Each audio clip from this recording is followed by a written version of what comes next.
जरूर करिए इसको। मैं हाथ जोड़ के आपसे कह रहा हूँ कि ये हमारे पार्टी के लिए बहुत इम्पोर्टेंट है। सबसे वल्लभ भाई पटेल जी का उनका यूनिटी रन हुआ था उस समय में और विभिन्न कार्यक्रम हमारे उनके भी हुए थे। अब हमारा आज रविवार है, अगला रविवार को हर विधानसभा में एक पद यात्रा निकलना है, एक यूनिटी मार्च निकलना है। ये हमारा अगला रविवार को निकलेगा, जिसका सूचना मंडल प्रेस के माध्यम से आप लोग को दिया जाएगा।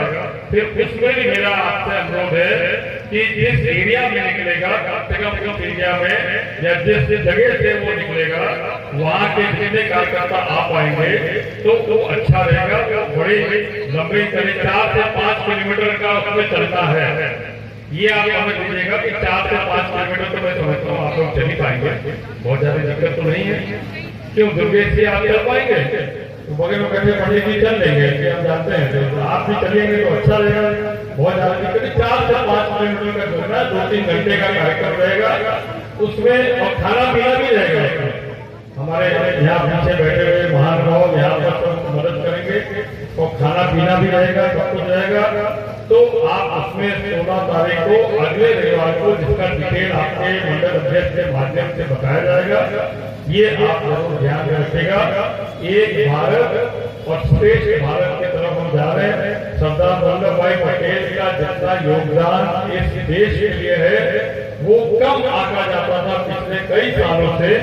आपने देखा होगा, अगर आप लोग सोशल मीडिया और टीवी देखते ही हैं, कि आपने देखा होगा कि इस बार 31 तारीख का कार्यक्रम उस स्थान पर जहां उनका सबसे ऊंचा मूर्ति बना हुआ है सरदार वल्लभ भाई पटेल का, पूरा वहां पर कार्यक्रम जैसे 26 जनवरी को होता है उसी तरह का कार्यक्रम प्रधानमंत्री आदरणीय प्रधानमंत्री नरेंद्र मोदी जी ने वहां गुजरात में किया था और एक बहुत बड़ा कार्यक्रम किया था, क्योंकि वहीं से वो उत्पन्न हुए थे और वहीं उनका मूर्ति भी है। इसलिए पूरे देश और समाज के लिए सरदार वल्लभ भाई पटेल का योगदान देश की आजादी में, देश के 443 या 546 राजा महाराजाओं को संयुक्त करने में और देश के शामिल करने में एक सबसे बड़ा योगदान था। तो आज इसका पूरा प्रारूप भारत का बना है और अब तो जो कभी बेसी था कश्मीर का वो भी वापस आ गया है, बाकी रह गया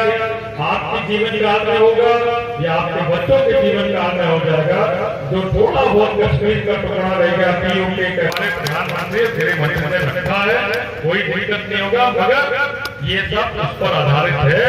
जब आप नीचे से अपना वोटर लिस्ट सही करते हुए अपनी भावनाओं को देश के प्रति ध्यान में रखते हुए अपना काम ईमानदारी से करेंगे तो हम भारतीय जनता पार्टी सत्ता में जब बने रहेंगे तो आगे की दिशा में हमारे मार्गदर्शन भी हमारा बिल्कुल आसान हो जाएगा। आप सब लोग ने अपने धान के फसल के समय की कटाई के समय में अगला बीज लंबी लंबी लाइन लगा के बीज लेने के लिए, खाद लेने के लिए समय निकाल के आप लोग यहाँ आए, आपको मैं बहुत बहुत धन्यवाद देता हूँ और पुनः आपसे अनुरोध करता हूँ कि इस कार्यक्रम को ध्यान में रखते हुए यही समय आप अपना बीएलओ से संपर्क करके अपना काम करें।